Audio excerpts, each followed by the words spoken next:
Le epidemie di influenza aviaria non sono più eventi sporadici come in passato, ma stanno diventando sempre più frequenti e si ripetono annualmente. Nel 2025 sono stati 9 i focolai registrati in Veneto tra le province di Verona, Treviso e Venezia. Il controllo, basato sugli abbattimenti di milioni di capi e i successivi risarcimenti agli allevatori, non è più una pratica sostenibile né da un punto di vista etico-ambientale né economico. Aderendo al nuovo piano nazionale di contrasto all'aviaria, l'Istituto Zooprofilattico Sperimentale delle Venezie ha annunciato l'avvio in primavera del piano di vaccinazione preventiva nelle regioni più a rischio: Veneto, Lombardia ed Emilia-Romagna. La vaccinazione è una misura preventiva efficace. Abbiamo fatto noi in Istituto Zooprofilattico molte sperimentazioni sull'efficacia di questo vaccino e oggi siamo pronti ad applicarlo non più in modo sperimentale ma davvero su ampia scala. Saranno interessati dalle vaccinazioni 190 allevamenti di tacchini, 170 allevamenti di galline ovaiole, per un totale di oltre 14 milioni di animali, circa l'80% della produzione nazionale.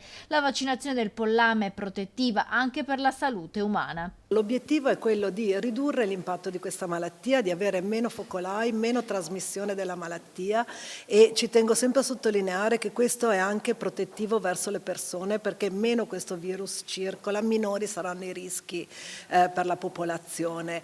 È complicato vaccinare milioni di animali negli allevamenti, ma i nostri allevatori sono abituati a utilizzare vaccini nei loro animali. Abbiamo fatto tantissimi incontri, insomma è più di un anno che stiamo lavorando per preparare questo piano. L'urgenza del piano di contrasto è confermata dai dati EFSA, che segnala un aumento di casi di aviaria tra gli uccelli selvatici.